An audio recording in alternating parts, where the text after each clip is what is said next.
할렐루야. 예배 자리에서 하나님 만나시고 또 삶의 자리에서 하나님 경험하시는 분들 되시기를 주의 이름으로 축복합니다. 이제 이스라엘 백성들이 시내산을 떠나서 약속의 땅으로 출발했습니다.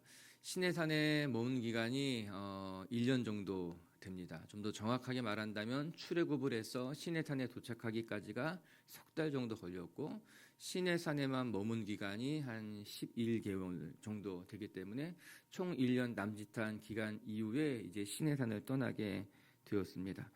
하나님은 이 시내산에서 이스라엘 백성들에게 율법을 주셨고 성막을 만들게 하셨습니다.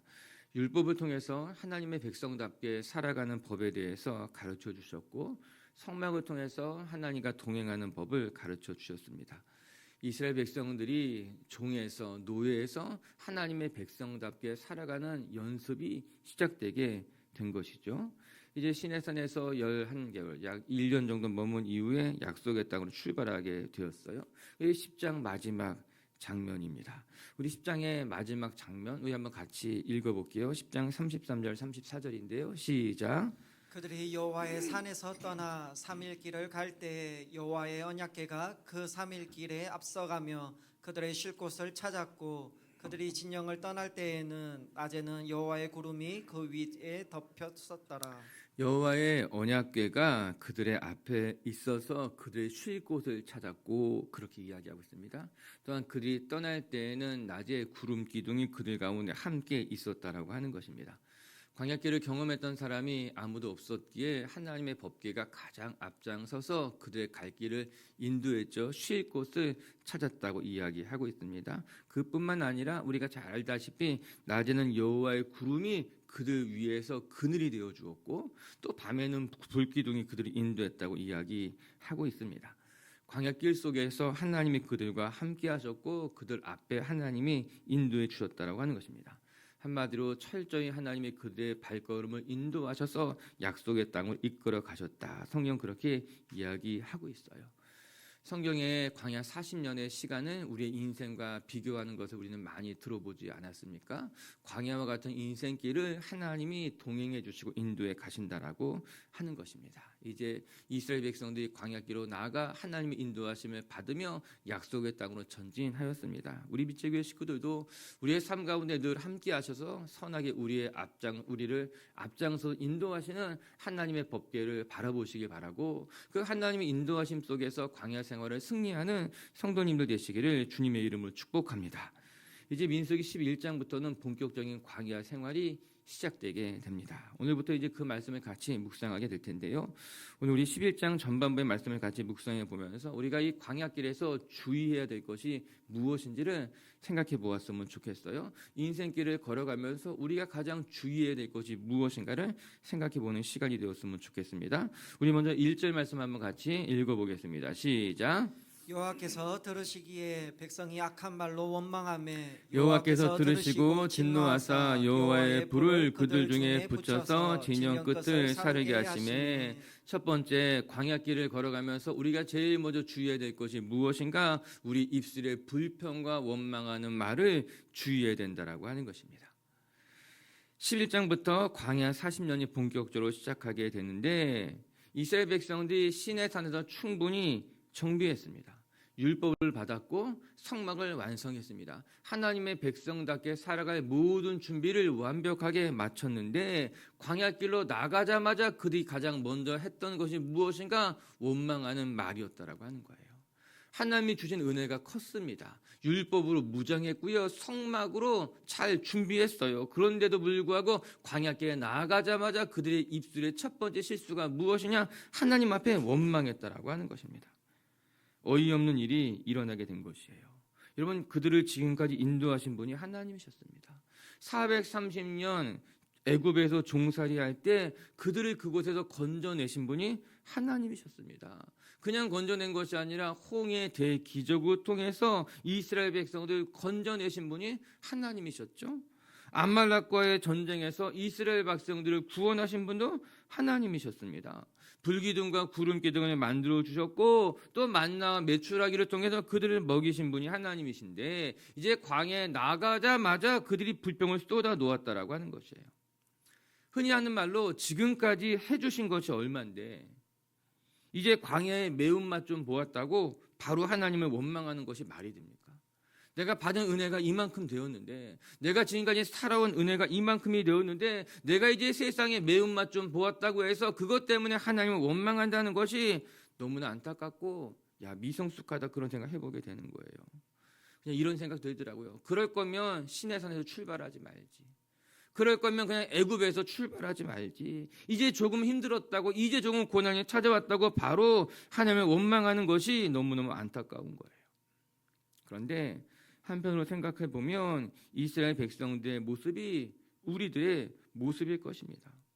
우리도 좋을 때는 헌신하고 봉사한다고 열심을 내는 것 같지만 우리의 삶이 조금만 힘들어지면 마음이 멀어지게 되고 불평하게 되고 이스라엘 백성들과 우리들의 모습이 크게 다르지 않을 수 있겠다, 그런 생각해 보게 되는 거예요. 우리가 이제 광야 생활을 같이 묵상해 가면서 이스라엘 백성의 모습을 들여다보게 될 텐데, 전 그들의 모습이 우리에게는 반면교사가 되어서 우리 자신을 돌아보면서 불평의 자리를 떠나 늘 하나님 앞에 감사하며 우리 자신을 돌아볼 수 있는 성도님들 되시기를 주님의 이름으로 축복합니다. 오늘 그들이 하나님 앞에 불평했다고 하는데 눈에 띄는 단어가 하나 있습니다. 1절의 말씀에 이렇게 나옵니다. 백성이 악한 말로 원망함에, 이렇게 나오고 있어요. 저 악한 말이라는 단어가 크게 다가왔습니다. 하나님 앞에 그냥 원망했는데 그냥 원망하는 것이 아니라 악한 말로 원망했다라고 하는 거예요. 불평을 해도 독한 말로 불평하는 사람들을 만날 때가 있습니다. 그냥 싫으면 싫다고 하면 되는데, 헤어지면 그냥 헤어지자고 하면 되는데 꼭 독한 말로 불평하고 악한 말을 하면서 헤어지는 경우들을 종종 보게 됩니다. 그들의 그 악한 말로 말미암아 상처를 크게 남기고 이제 헤어지게 되는 거예요. 저는 그럴 필요가 없다고 봅니다. 그냥 불평하면 내 마음에 불편한 것을 말하면 되는 거고, 그냥 헤어지면 되는 것인데 왜 굳이 말을 독하게 하고 악하게 해서 서로에게 상처를 주고 떠날까? 뒤돌아보면 반드시 후회할 텐데 왜 독한 말을 하며 떠나게 되는 것일까? 그런 생각을 하게 되는 거예요. 아마도 우리 안에 있는 독한 쓴뿌리가 있어서 그것 때문에 우리가 불평을 해도 악한 말로 불평하게 되는 것 아닐까? 우리가 무엇인가 내 의견을 이야기해도 독한 말로 이야기되는 것은 아닌가, 그런 해보게 되는 것이에요. 어쩌면 그 독한 말이 관계를 이렇게 완전히 깨뜨리게 되는 것만 같아요. 사실은 불평을 통해서, 원망을 통해서 무엇인가 문제가 해결될 가능성이 조금이라도 있었을 수 있는데, 우리가 헤어지자고 말하는 것을 통해서 다시 관계가 좀 더 나아질 가능성이 있는데, 독한 말로 불평하기 때문에, 악한 말로 원망하고 악한 말로 헤어지자고 이야기했기 때문에 조금이라도 남아있는 가능성마저도 완전히 불태워버린 채 그냥 그렇게 관계가 틀어지게 되고 깨어지게 되는 것은 아닌가 생각해 보게 되는 거예요. 여러분, 축복하고 싶습니다. 먼저 우리 안에는 모든 독한 쓴뿌리가 떨어져 나가기를 주님의 이름으로 축복합니다. 불평하더라도 원망하더라도 독한 말로 원망하는 것이 아니라, 물론 불평하지 않는 것이 맞죠. 원망하지 않는 것이 맞죠. 그런데 독한 말이 우리 가운데 새겨지는 것을 말미암아 오히려 더 큰 상처를 만들지 않도록 우리 안에 있는 독한 쓴뿌리가 떨어져 나가서 온전한 마음으로 주님 바라볼 수 있는 성도들이 된다면 우리의 마음이 더 건강해지고 우리의 신앙도 더 건강해질 줄로 믿습니다. 감사한 것은 그들이 이렇게 불평하고 원망했는데 하나님이 그들을 용서해 주셨다라고 하는 것입니다.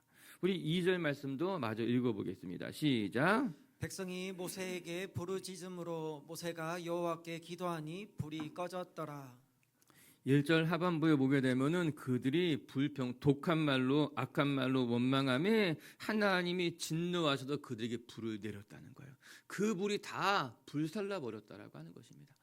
우리가 얼마 전에 그 경상북도에서 있었던 그 산불이 얼마나 무서운지, 또 일전에는 우리가 고성에 산불 났을 때 도와주러 갔는데 그곳에 이제 이렇게 갔을 때 그분들의 말을 들으면서 정말 불이라는 게 무섭구나. 솔방울에 불이 붙으면요 그 솔방울에 송진 같은 게 있어가지고 바람을 타서 큰 연탄이 집안으로 떨어지는 것 같이 날라온다는 거예요.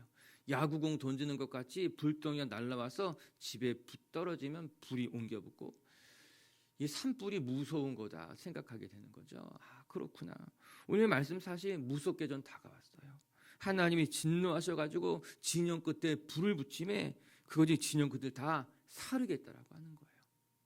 아마도 여호와께서부터 나온 불이 진영 끝에 붙었다는 거예요. 그들이 있는 곳이 어디예요? 광야예요. 광야에 건조한 그곳에 불이 붙었으니 그 진영을 다 불살하게 됐다는 거예요. 하나님의 진노가 컸었던 겁니다. 그들이 내렸던 그 악한 원망으로 말미암아.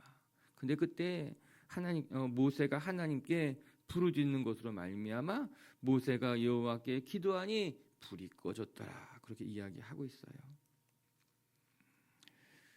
하나님께서 진노하셨지만 그 진노의 불이 모세의 기도로 말미암아 꺼졌다라고 하는 거예요. 먼저는 기도의 자리를 지켰던 모세가 훌륭하고 두 번째는 그 모세의 기도를 들으시고 이스라엘 백성들을 용서하셨던 하나님께 감사하는 거예요.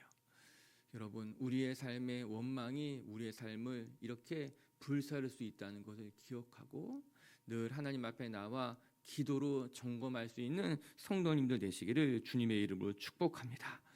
우리의 불평을 잠재우는 것도 기도고 하나님의 진노를 잠재우는 것도 기도였구나.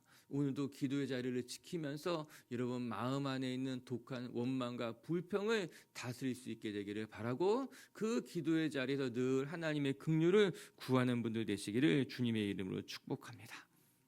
두 번째, 또 광야 생활에서 우리가 주의해야 될 것이 무엇이냐? 오늘 성경은 탐욕이 얼마나 무서운 것인지를 기억하고 그 탐욕을 멀리할 줄 알아야 된다 이야기합니다. 4절 말씀도 읽어볼게요. 시작. 그들 중에 섞여 사는 다른 인종들이 탐욕을 품음에 이스라엘 자손도 다시 울며 이르되 누가 우리에게 고기를 주어 먹게 하랴. 그들 중에 섞여 사는 다른 인종들이 탐욕을 품었다고 합니다. 아마도 출애굽할 당시에 이스라엘 백성들과 섞여서 나왔던 다른 민족들을 말하는 것만 같다. 그렇게 이야기하더라고요. 그뿐만 아니라 이제 애굽에서부터 시내산에 이르면서 이제 광야 시내 반도 서쪽을 딱 따라 내려오게 되는데 그 과정 중에서 만났던 다른 민족들이 이스라엘 백성들과 섞여 살고 있었던 것만 같은 거예요. 민수기 읽어보게 되면 이런 인물들이 종종 등장하게 됩니다. 그런데 그 이스라엘 백성들과 섞여 살았던 다른 민족들이 탐욕을 품게 되었다라고 하는 거예요. 그리고 그 탐욕이 이스라엘 백성들에게 옮겨지는 것으로 말미암아 이스라엘 백성들이 탐욕으로 같이 얼버무리게 됐다라고 하는 것입니다. 먼저는 탐욕을 품었다는 말을 생각해 볼 필요가 있습니다. 여러분, 탐욕은 두말할 것 없이 우리가 멀리해야만 하는 것이에요. 그런데 오늘 말씀해 보니 그 탐욕을 품었다고 합니다. 이게 얼마나 위험한 일이에요. 탐욕이라는 것 자체가 우리 신앙에, 우리의 삶에 매우 위험한 것인데 그들이 탐욕을 마음에 품었다라고 하는 거예요. 여러분, 욕심을 품고 살면 우리의 삶에 큰 문제가 생길 수밖에 없습니다. 내 안에 탐욕이 일어날 때 그 탐욕을 내가 품고 붙들고 살아가게 되면은 큰 문제가 생길 수밖에 없는 거예요. 그래서 우리는 흘려보내는 연습을 해야 됩니다. 우리 안에 무엇이 들어올 때에 내 마음이 무엇이 들어올 때 그것이 욕심이 되었던 탐욕이 되었던 우리 가운데 무엇이 생길 수가 있어요. 중요한 것은 그것을 그냥 흘려보낼 수 있는 연습을 하는 것이 중요합니다. 그릇된 생각이 찾아왔을 때 내 마음에 잘못된 탐욕이 찾아왔을 때 그것을 그냥 흘려보내는 연습하는 것이 필요해요. 종교개혁을 했던 마틴 루터가 이런 말을 했던 것이 있습니다. 머리 위로 지나가는 새는 막을 수 없지만 그 새가 내 머리에 둥지를 트는 것은 막을 수 있다 이렇게 이야기했어요. 그렇죠. 우리 머리 위로 새가 날아가는 걸 어떻게 그걸 우리가 다 막을 수 있겠습니까? 그냥 다 날아가는 것이죠. 그런데 그 새가 내 머리에 앉아가지고 둥지를 트는 것은 막을 수 있습니다. 내 머리 위에 앉지 못하게 해요. 내 머리 위에 앉아가지고 나뭇가지를 가져다가 내 머리에 그것을 쌓아 놓을 때까지 그냥 방치하면 안 되는 거죠. 욕망이라는 것이 그렇습니다. 탐욕이라는 것이 그렇습니다. 우리가 죄된 본성이 있어요. 우리가 세상의 것들을 보면은 사모하고 흠모하는 마음이 들 수도 있어요. 그것이 일시에 내 마음에 찾아올 수 있겠지만 그것을 마음에 품는 것은 위험한 일인 것입니다. 어리석은 일인 거예요. 새가 내 머리에 둥지를 틀지 못하게 끊임없이 우리가 관리해야 되는 것 아니겠어요? 오늘 성경 매우 중요한 것을 이야기하고 있습니다. 다른 민족들이 탐욕을 마음에 품음에 그것이 이스라엘 백성들 가운데 큰 울무가 되었다라고 하는 것이에요. 야고보서에서 이런 말씀이 있습니다. 욕심을 잉태한즉 죄를 낳고 죄가 장성한즉 사망에 이르느니라. 여러분 우리 가운데 죄가 있어요. 그런데 죄를 잉태하면 안 된다라고 하는 거예요. 죄를 마음에 품으면 안 된다라고 하는 것이에요. 우리 마음속에 그런 생각이 들 수 있겠죠. 미워하는 마음이 들어요. 불평하는 마음이 들어요. 원망하는 마음이 들 수 있는데 그것을 마음에 품게 되는 순간 그것이 우리를 불사르게 될 것이다. 그게 다베라인 것 아니겠어요. 우리 가운데 탐욕이 들었을 때 그것을 내가 마음에 품는 것으로 말미암아 우리의 삶이 무너지게 된다라고 하는 거예요.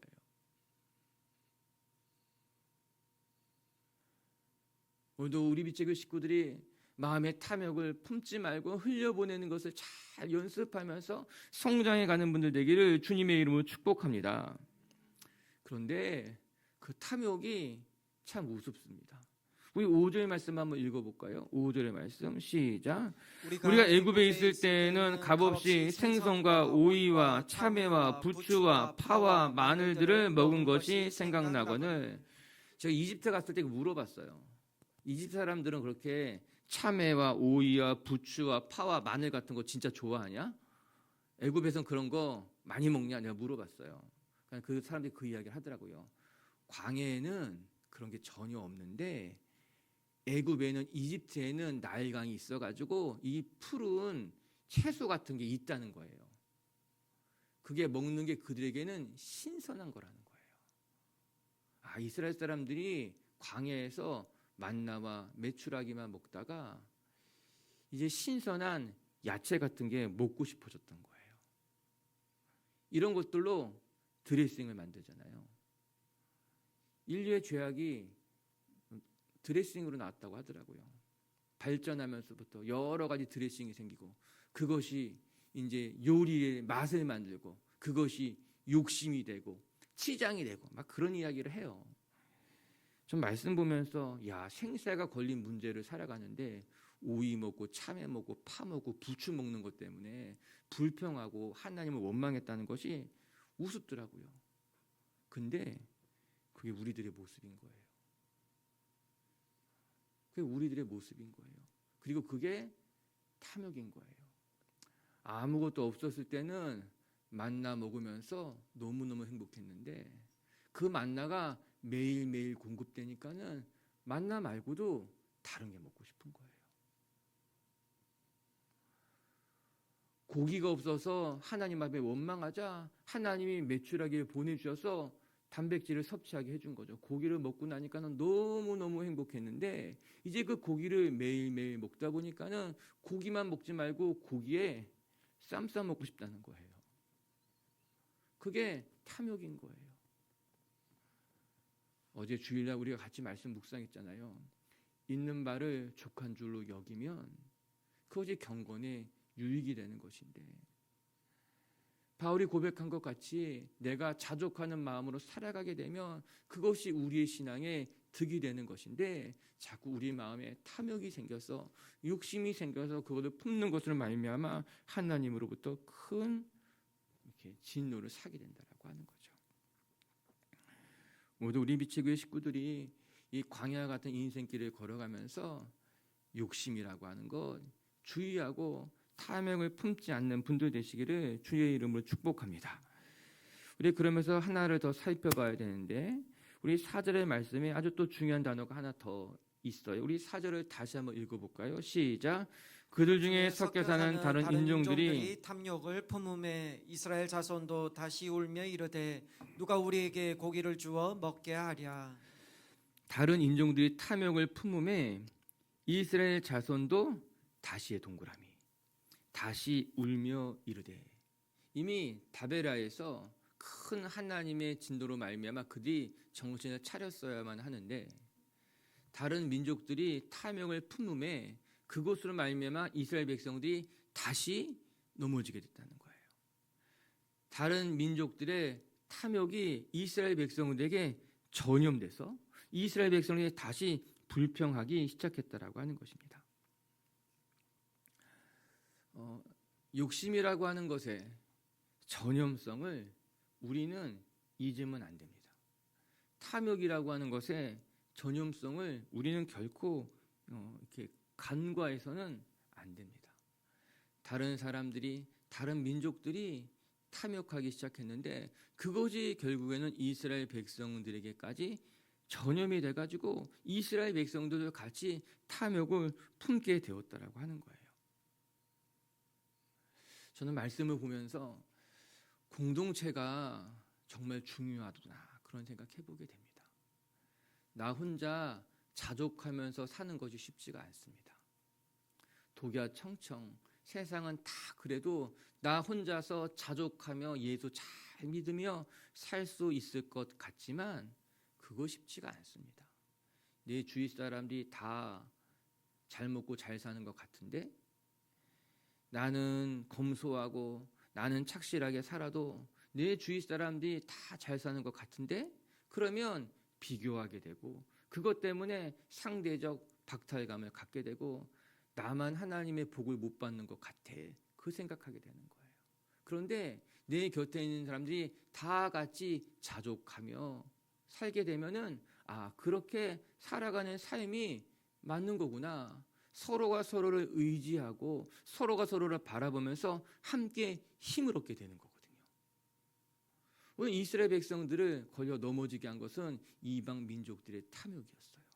그 탐욕이 이스라엘 백성들에게 전염이 돼서 이스라엘 백성들 안에 있는 욕심이 다시 일어나기 시작됐다라고 하는 것입니다.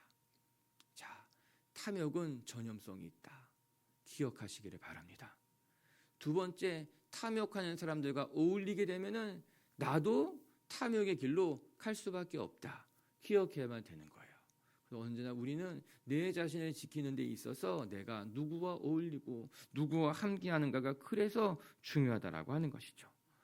광야 40년의 길을 걸어가면서 우리 비추교회 식구들은 탐욕을 품고 살아가는 사람들을 멀리하면서 언제나 자족하고 감사하며 주님의 은혜를 구하며 살아가는 성도들이 되시기를 주의 이름으로 축복합니다. 말씀을 정리할게요. 이제 광야의 본격적인 생활이 시작되게 되었습니다. 이 광야 생활 동안 역시 하나님께서 이스라엘 백성들과 함께 하셨고 이스라엘 백성을 철저히 인도해 주셨어요. 법궤가 그들 앞에서 쉴 곳을 찾았고 낮에는 구름 기둥이 그들을 덮었다고 성경은 이야기하고 있는 것 아니겠어요? 오늘도 우리의 삶에 함께 하시는 분은 하나님이시고 하나님이 철저히 우리의 삶을 인도하신다는 것을 기억하면서 늘 하나님 앞에 감사로 통행하는 성도님들 되시기를 주님의 이름으로 축복합니다. 그리고 이제 첫 번째 광야 생활에서 우리가 주의해야 될 것이 무엇이냐? 먼저는 우리 입술에 독한 불평과 원망을 조심할 줄 알아야 된다라고 하는 거예요.